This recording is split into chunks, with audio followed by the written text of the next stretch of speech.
नमस्कार विद्यार्थियों, मैं एजुकेटर अभि जोशी आप सभी का अपने study YouTube channel Vidur classes में स्वागत करता हूं। विद्यार्थी, आज का जो वीडियो है ये मैंने खास करके लिए आपके लिए बनाया। आपके कई सारे इंक्वायरी, कई सारे डाउट्स थे जो आप मुझसे पूछ रहे थे कि सर हमको एग्जाम से रिलेटेड कुछ इन्फॉर्मेशन है जो कि क्लियर कर दीजिए। तो मैंने सोचा क्यों ना एक वीडियो बना लिया जाए और आपके सारे डाउट क्लियर कर दिए जाए।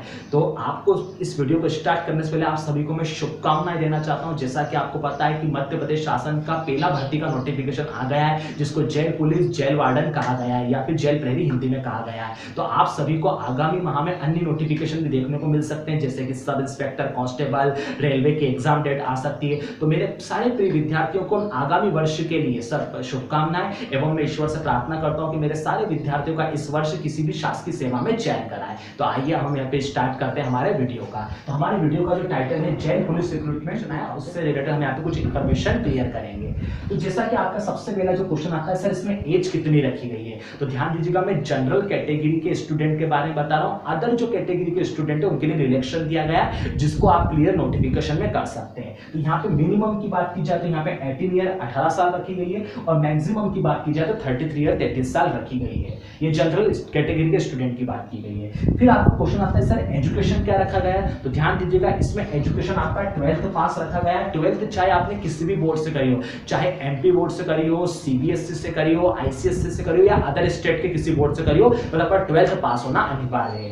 थर्ड आता है सर इसकी एग्जाम डेट कब तक आ सकती है? तो देखिए, कोरोना काल चल रहा है, इसमें थोड़ी सी एग्जाम डिले हो सकती है, कुछ कहा नहीं जा सकता, पर नोटिफिकेशन के अनुसार बता रहा हूं तो आपका नवंबर 2020 में इसका क्लियरिफिकेशन हो जाएगा। तो आपकी कुछ 3 बेसिक्स इंफॉर्मेशन थी, एज, एजुकेशन और एग्जाम डेट, जो कि मैं क्लियर कर चुका हूं।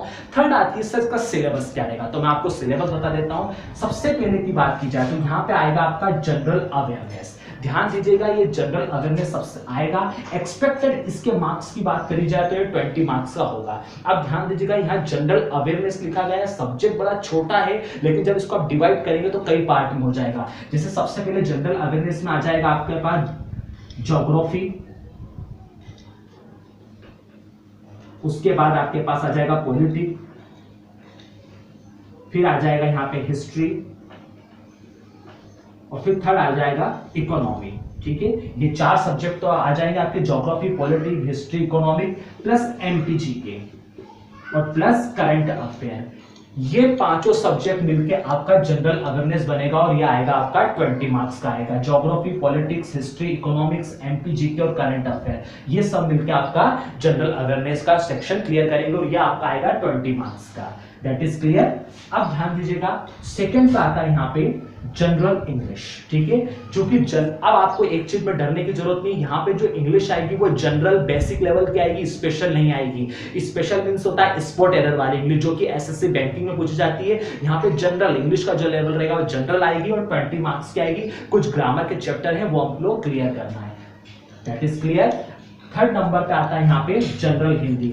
जिस प्रकार की जनरल इंग्लिश में कुछ ग्रामर के चैप्टर दे रखे हैं, इसलिए उसी प्रकार यहाँ पे हिंदी में भी कुछ व्याकरण के कुछ चैप्टर दे रखे हैं, वो क्लियर करना है। हिंदी का लेवल जनरल रहेगा, स्पेशल नहीं रहेगी। सामान्य हिंदी व्याकरण पूछी जाएगी जो कि 20 अंक की पूछी जाएगी। ये मैं आपको एक्सपेक्टेड बता रहा हूँ, नोटिफिकेशन में ऐसा नहीं दे रखा है, इसमें आगे या पीछे क्रम हो सकता है। थर्ड आता है यहाँ पे जनरल साइंस। जैसा कि आप जनरल साइंस को बता चुका हूं मैं आपको, यहाँ पे 3 पार्ट में डिवाइड किया गया है, physics, chemistry, biology and miscellaneous. यहाँ पे सबसे ज्यादा जो आपको क्वेश्चन पूछे जाएंगे वो बायोलॉजी से पूछे जाएंगे, उसके बाद फिजिक्स से पूछे जाएंगे और फिर यहाँ पे पूछे जाएंगे केमिस्ट्री से। तो अपन जो स्टार्ट करेंगे वो बायोलॉजी से स्टार्ट करेंगे। अभी मैं आपको उसका जब डिस्क्रिप्शन बताऊंगा तो पूरा क्लियर बता दूंगा। तो ये भी आपका जो physics, chemistry, biology and miscellaneous and technology से पूछे जाएंगे, या आपके 20 मार्क्स के क्वेश्चन पूछे जाएंगे।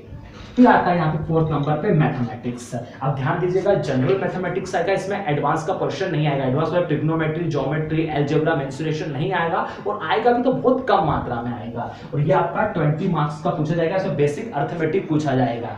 That is clear. तो ये इस प्रकार से आपके 100 मार्क्स का रहेगा। कट ऑफ कितना रहेगा, कितना सेक्शन कट ऑफ जाएगा, अभी ये कुछ नहीं कह सकते, नंबर ऑफ कैंडिडेट पे डिपेंड करता है। तो ये आपकी कुछ बेसिक्स इंफॉर्मेशन थी, मैंने आपको क्लियर कर दी। अब मैं आपको बताना चाहूंगा कि विदुर संस्था के द्वारा आपको कौन से सब्जेक्ट पढ़े जाएंगे, किस तरीके से पढ़ना है और आपकी तैयारी हम किस तरीके से कराएंगे, ताकि आपका जेल पुलिस भर्ती परीक्षा में चयन 100% हो जाए। तो आइए हम हमारी संस्था के द्वारा जो आपको विषय पढ़ाए जाएंगे उस पर हम थोड़ा डिस्कस करें। आइए विद्यार्थियों, अब यहाँ पे हमने सबसे पहले तो हमने यहाँ पे जेल पुलिस का सिलेबस देख लिया कि सिलेबस किस तरीके हैं, उसके सेक्शनल वाइज मार्क्स देख लिए।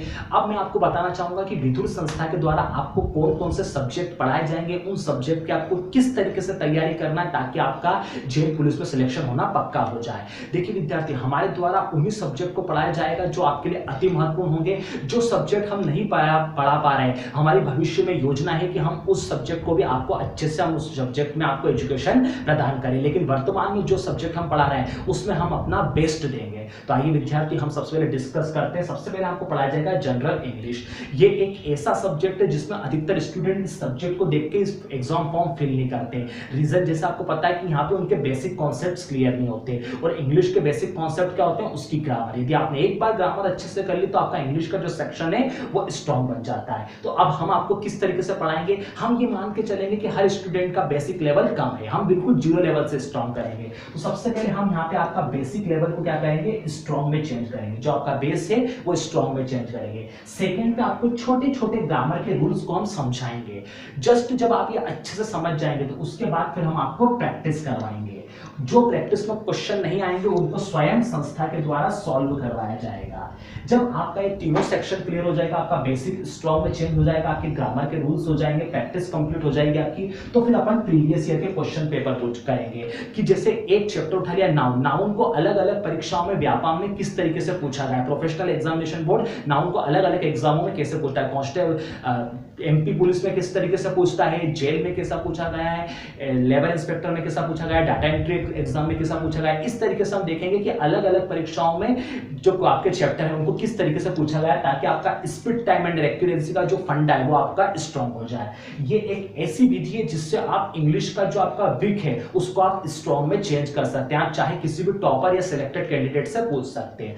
फिर आपका क्वेश्चन आता है कि सर आप इनको पढ़ाएंगे कैसे, या रिसोर्सेज क्या रहेंगे। तो देखिए, हम जिसको पढ़ाएंगे आपको वो खुद मेरे खुद के अपने नोट्स है एनसीईआरटी। आप किसी भी टॉपर या ऑफिशियल साइट पे जाके देख लीजिए, आपकी गवर्नमेंट एग्जाम का जो सिलेबस पैटर्न रहता है वो एनसीईआरटी बेस पे रहता है, क्योंकि ये एक ऐसी विधि है जिसको यूपीएससी वाले फॉलो करते हैं। तो यहाँ पे एनसीईआरटी क्लास 5 से लेकर 10 तक के मेरे खुद के अपने नोट्स हैं, जिसमें क्लास 5 से लेकर 10 तक जितने भी ग्रामर के रूल्स हैं और बेसिक से बेसिक कॉन्सेप्ट है वो मैंने अपने नोट्स बनाए रखे हैं, और उन नोट्स से मैं आपको पढ़ाऊंगा।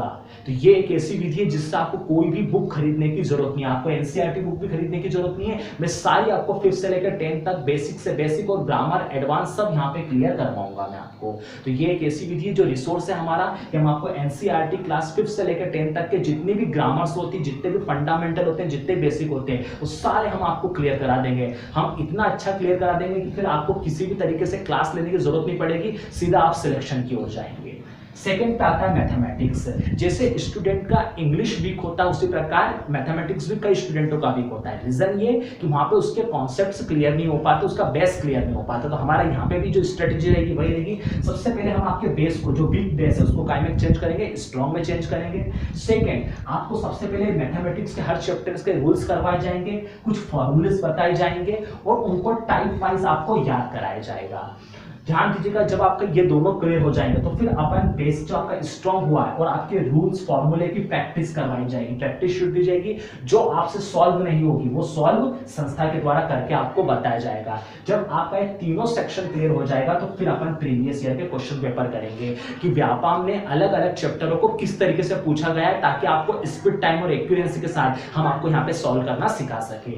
यह भी एक ऐसी विधि है जिससे आपका जो मैथ्स का, जिन स्टूडेंट को लगता है कि हमारा मैथ्स बहुत वीक है, वो या आपका वीक जो सब्जेक्ट है आप इसको स्कोरिंग सब्जेक्ट में चेंज कर सकते हैं। इसका भी रिसोर्स यही रहेगा। और मैथ्स के लिए सबसे बेस्ट बुक, सबसे बेस्ट रिसोर्स होता है एनसीईआरटी क्लास 6 से लेकर 10th। जिसने क्लास 6 से लेकर 10 तक पढ़ ली उसका अर्थमेटिक का सेक्शन पूरा क्लियर हो जाता है, और 11 12 यदि पढ़ लिया तो आपका जो हायर आता है, जो एडवांस मैथ्स आता है वो भी क्लियर हो जाता है। ये मेरा ओपिनियन है, मैं 2014 से पढ़ा रहा हूँ, मैंने जितनी भी एग्जाम दी है, क्वालिफाई करी है, जितनी भी एग्जाम को दी, उसका ओपिनियन ये है कि आप अपना एनसीईआरटी से 6 क्लास से लेकर 10 तक की पढ़िए, आपका बेस स्ट्रांग हो जाएगा, उसके बाद फिर आप प्रैक्टिस करना चालू कर दीजिए। तो यहाँ पे हमारा जो रिसोर्स रहेगा यही रहेगा। यदि आप इससे एग्री करते हैं तो आप प्लीज इसको लाइक, सब्सक्राइब करें और कमेंट करके बताएं कि आपको वीडियो कैसा लग रहा है। तो ध्यान दीजिएगा, आप आई होप कि आपको समझ में आया होगा। थर्ड नंबर पर अपन बात करते हैं जनरल साइंस। ये भी साइंस सब्जेक्ट है, एक स्टूडेंट का वीक सब्जेक्ट होता है। रीजन वही होता है कि इसका प्रैक्टिकली बेसिक कमजोर होता है। तो हम आपको ध्यान देगा साइंस को कितने पार्ट में बांटा गया है, जैसा बता चुका हूं 4 पार्ट में बांटा गया है। सबसे पहले की बात की जाए तो physics, second chemistry, third biology और फोर्थ पे साइंस एंड टेक्नोलॉजी। तो अपन जो स्टार्ट करेंगे बायोलॉजी से करेंगे, क्योंकि बायोलॉजी से आजकल क्वेश्चन ज्यादा बन रहे हैं। अब ध्यान दीजिएगा इसको अपन कैसे करेंगे, तो कॉन्सेप्टली अपन इसको कॉन्सेप्ट प्रैक्टिकली बाय बोर्ड अपन जो भी इसके कॉन्सेप्ट, सपोज अपन बायोलॉजी उठाया, फिजिक्स उठाया, लाइट उठाया, तो लाइट में रिफ्लेक्शन क्या होता है अपन उसको बोर्ड से उसके कॉन्सेप्ट समझेंगे और बाय प्रैक्टिकली अपन यहाँ समझने की कोशिश करेंगे, ताकि हमारे concept as it is mind में हमारे सेट हो जाए और हम उसको कभी भी ना भूलें। तो अपन यहाँ पे जो कॉन्सेप्ट प्रैक्टिकली बाय बोर्ड्स पे करेंगे विद इमेज और डायग्राम से अपन समझेंगे। यदि इसके भी रिसोर्स की बात की जाए तो समझाने की जरूरत ही नहीं, आप किसी भी यूपीएससी आईएएस ऑफिसर जो टॉपर रहते हैं उनसे पूछ लीजिएगा। साइंस के लिए सबसे बेस्ट रहता है एनसीईआरटी क्लास 6 से लेकर 10 तक, लेकिन हम आपको 6 से लेकर 12 तक का कराएंगे, ताकि आप फर्दर जो हायर एग्जाम की तैयारी कर रहे हैं, जो रेलवे एनटीपीसी की तैयारी कर रहे हैं, जो एसएससी की तैयारी कर रहे हैं, उनके लिए भी आ जाए। इसके सभी मेरे 6 क्लास से लेकर 12 तक क्लास के मेरे खुद के अपने पर्सनल नोट्स हैं, जिनसे मैं आपको पढ़ाऊंगा, आपको बुक्स लेने की कोई जरूरत नहीं है। तो आपका ये चारों सेक्शन फिजिक्स, केमिस्ट्री, बायोलॉजी और साइंस एंड टेक्नोलॉजी सेम यही पैटर्न रहेगा, और इससे अपन इसको कॉन्सेप्चुअली बोर्ड पे प्रैक्टिकली रूप से समझेंगे।